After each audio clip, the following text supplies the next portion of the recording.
Hak asasi kanak-kanak ialah prinsip etika dan piawai antarabangsa atas perbuatan terhadap kanak-kanak. Hak-hak ini merujuk pada Konvensyen PBB berkenaan hak kanak-kanak UNCRC yang mengatur perkara apa sahaja yang harus dipenuhi negara agar setiap kanak-kanak dapat tumbuh sesihat mungkin, dilindungi, didengar pendapatnya, memperoleh pendidikan dan diperlakukan secara adil.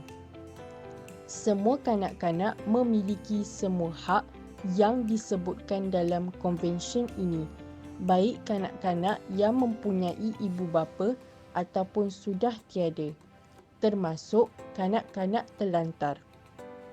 Hak kanak-kanak menjadi sesuatu yang sudah selayaknya didapatkan oleh kanak-kanak.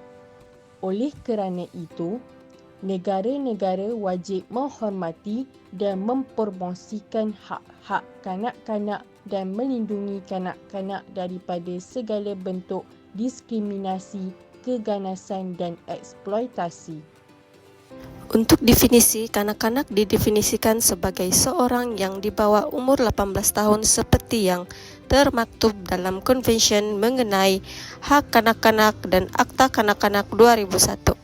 Contoh penderaan fizikal. Kanak-kanak dipukul dan kesan tersebut dapat dilihat di tubuh mereka, contohnya seperti lebam dan luka. Penderaan seksual. Kanak-kanak dipaksa untuk melakukan kegiatan seks yang boleh menyebabkan mereka trauma dan suka menyendiri. Penderaan emosi boleh menyebabkan gangguan dari segi mental kanak-kanak, contohnya kemurungan dan keresahan.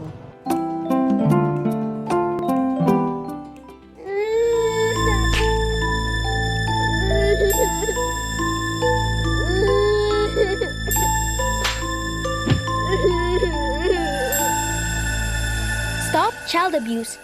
Terdapat 4 kepentingan melindungi hak kanak-kanak. Pertama, menghindari dan melindungi kanak-kanak daripada sebarang anasir jahat. Kedua, membolehkan kanak-kanak membesar dengan sempurna. Ketiga, menjadikan kanak-kanak orang yang berilmu pengetahuan dan aset negara. Dan keempat, mengasah bakat dan potensi serta meningkatkan kemahiran interaksi kanak-kanak dengan orang lain.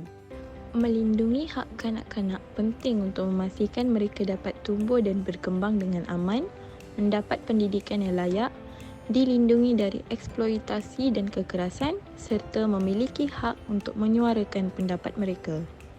Ini adalah penanaman dalam masa depan yang lebih baik bagi masyarakat kerana anak-anak yang dilindungi dan diberi hak-hak yang sama memiliki potensi untuk menjadi anggota masyarakat yang produktif dan berdaya. Membolehkan kanak-kanak membesar dengan sempurna. Gizi seimbang. Pastikan kanak-kanak menerima makanan yang kaya nutrien termasuk protein, karbohidrat, lemak sihat, vitamin dan mineral yang diperlukan untuk pertumbuhan dan perkembangan yang sihat. Latihan fizikal.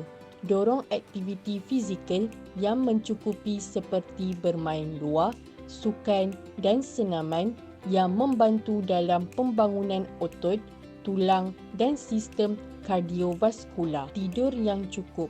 Pastikan mereka mendapat tidur yang mencukupi untuk usia mereka. Tidur yang berkualiti penting untuk pertumbuhan, pemulihan dan pembangunan otak yang sihat. Pendidikan dan pembangunan kognitif.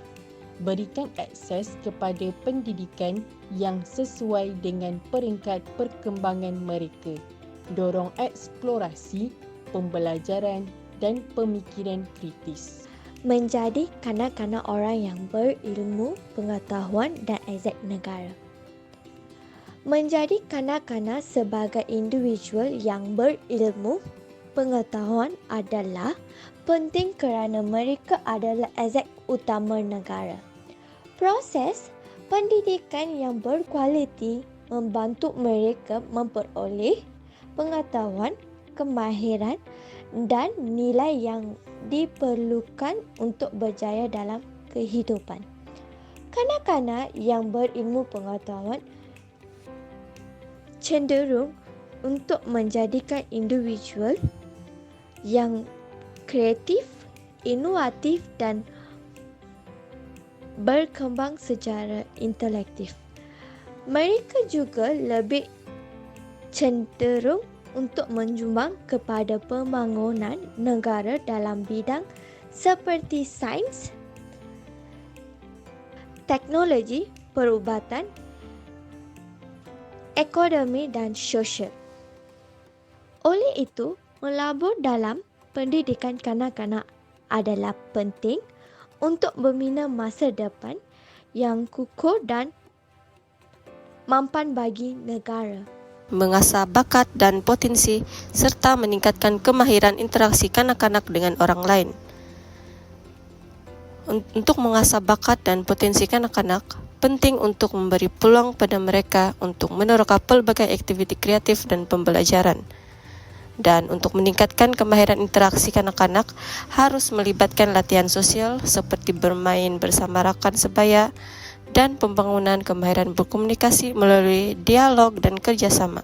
Kesimpulannya, hak asasi kanak-kanak mestilah ditenangkan untuk mewujudkan persekitaran yang mampu kesejahteraan, pertumbuhan dan penyertaan aktif mereka dalam negara berdemokrasi. Hak untuk berhidup, pendidikan, perlindungan, penyertaan, kesesamaan dan privasi membentuk asas-asas bagi hak kanak-kanak dalam masyarakat demokratis. Dengan mengutamakan hak kanak-kanak, sebuah negara demokrasi boleh membentukkan masa depan yang lebih cerah di mana setiap kanak-kanak berpeluang untuk mengembangkan maju dan menyumbang kepada masyarakat.